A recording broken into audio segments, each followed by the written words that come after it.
రాయికల్ లంచం తీసుకుంటూ ఓ మధ్యవర్తి అనిస అధికారుల వల్లకు చిక్కగా అతడిని పంపించిన ఎస్ఐ పరారయ్యాడు.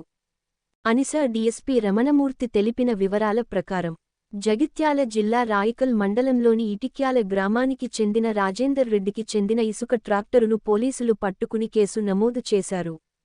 ట్రాక్టరును వదిలిపెట్టేందుకు రాయికల్ ఎస్ఐ అజయ్ రూ.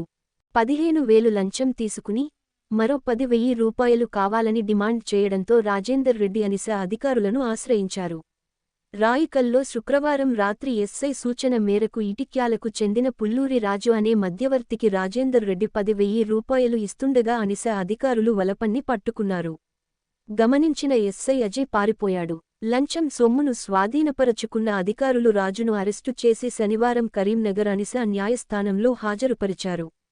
ఎస్ఐ అజయ్ పరారీలో ఉన్నట్లు డీఎస్పీ తెలిపారు.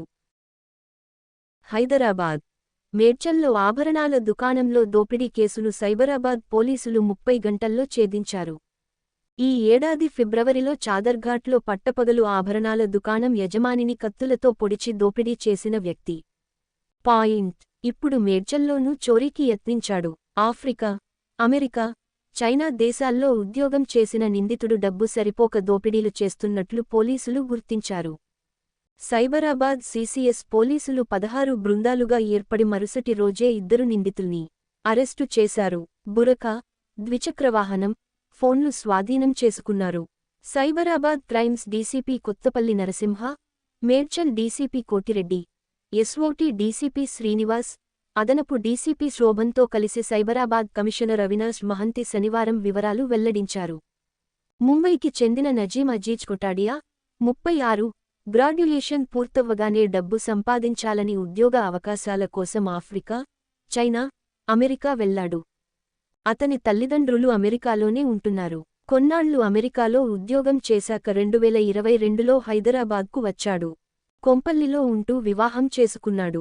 వ్యాపారం మొదలుపెట్టినా నష్టాలు రావడంతో ర్యాపిడో డ్రైవర్గా పనిచేశాడు. 2 బైకులు కొని జీడిమెట్ల సుభాష్ నగర్కు చెందిన షౌకత్ రైని, 19, వారిస్ 18 లను డ్రైవర్లుగా పెట్టుకున్నాడు. ఎంత కష్టపడ్డా డబ్బు సరిపోకపోవడంతో లండన్ వెళ్లాలనుకున్నాడు. ఇందుకు అవసరమైన డబ్బు కోసం దోపిడీలు చేయాలని నిర్ణయించుకున్నాడు. ర్యాపిడోపై ఒక కస్టమర్ను దింపేందుకు చాదర్ఘాట్లోని ఆభరణాల దుకాణానికి వెళ్లాడు. అక్కడ పరిస్థితులు, భద్రతాపరమైన లోపాలు గమనించి దుకాణాన్ని దోపిడీ చేయాలనుకున్నాడు. హైదరాబాద్ రోడ్డెక్కితే గమ్యం చేరేందుకు వాహనదారులు నరకం చవిచూస్తున్నారు. పగలు, రాత్రి అనే తేడా లేకుండా ట్రాఫిక్ సమస్యతో విసుగెత్తిపోతున్నారు. కిలోమీటరు దూరానికి అరగంట వెచ్చించాల్సి వస్తోంది.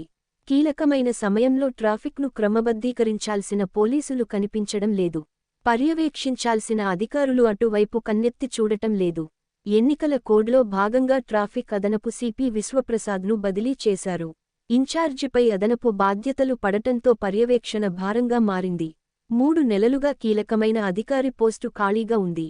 మారుతున్న అవసరాలకు తగినట్టుగా ట్రాఫిక్ పోలీసు సిబ్బందిని పెంచకపోవటంతో ట్రాఫిక్ క్రమబద్ధీకరణ సమస్యగా మారింది.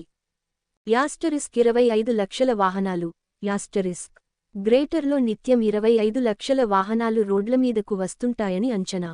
గతంతో పోల్చితే ఈ సంఖ్య 20% పెరిగినట్టు ట్రాఫిక్ పోలీసులు చెబుతున్నారు. ఇటీవల ఇతర రాష్ట్రాలు, జిల్లాల నుంచి రాకపోకలు పెరగటంతో వాహనాల సంఖ్య రెట్టింపునకు చేరింది. ప్రముఖుల పర్యటనలు, ప్రోటోకాల్ అమలుతో తరచూ ట్రాఫిక్ను నిలిపివేయాల్సి వస్తోంది. విద్యా సంవత్సరం మొదలవడంతో పాఠశాలల బస్సులు, ప్రైవేటు వాహనాలు, ఆటోలు మళ్లీ రోడ్డెక్కాయి. ఇతర ప్రాంతాల నుంచి నగరంలోకి ప్రవేశించే ప్రైవేటు బస్సులు, లారీలు, భారీ వాహనాలు యథేచ్ఛగా నిబంధనలు ఉల్లంఘిస్తున్నాయి. గతంలో నిబంధనలు పాటించని వాహనాలను పోలీసులు స్వాధీనం చేసుకునేవారు. ప్రస్తుతం చలానాలకే పరిమితం కావటంతో ప్రైవేటు వాహనదారులు తేలికగా తీసుకుంటున్నారు. ఈ ఏడాది 5 నెలల వ్యవధిలోనే 3 పోలీసు కమిషనరేట్ల పరిధిలో నిబంధనలు ఉల్లంఘించిన వారిపై 40 లక్షల కేసులు నమోదయ్యాయి. యాస్టరిస్క్ మొరాయిస్తున్న బండ్లు. యాస్టరిస్క్ నగరం, శివారు ప్రాంతాల్లో ట్రాఫిక్ సమస్యకు ప్రధాన కారణం రోడ్లకు ఇరువైపులా వాహనాలు నిలపటం. కీలకమైన ఎల్బీనగర్, నాగోల్, ఉప్పల్, దిల్సుఖ్నగర్, తార్నాకా, అబిడ్స్, నారాయణగూడ, చాదర్ఘాట్, బంజారాహిల్స్, జూబ్లీహిల్స్, సికింద్రాబాద్, మాదాపూర్, గచ్చిబౌలి, కూకట్పల్లి, మియాపూర్ మార్గాల్లో వేలాది వాహనాలు రోడ్లకు ఇరువైపులా నిలిపి ఉంటున్నాయి. 3 కమిషనరేట్ల పరిధిలో రోజూ సగటున 20 వాహనాలు ఇంధనం లేక మరమ్మతులకు గురై మొరాయిస్తున్నాయి. రద్దీ ప్రాంతాలు, పై వంతెనలపై వీటిని తొలగించేందుకు ట్రాఫిక్ పోలీసులు 1 నుండి 2 గంటలు వెచ్చించాల్సి వస్తోంది.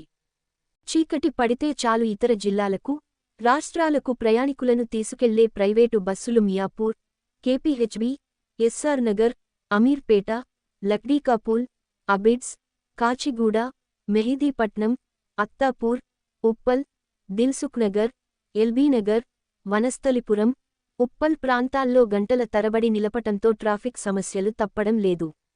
రాత్రి 7 నుంచి అర్ధరాత్రి వరకు తోపుడుబండ్లు, ద్విచక్ర వాహనాలు రోడ్లపైనే నిలుపుతున్నారు.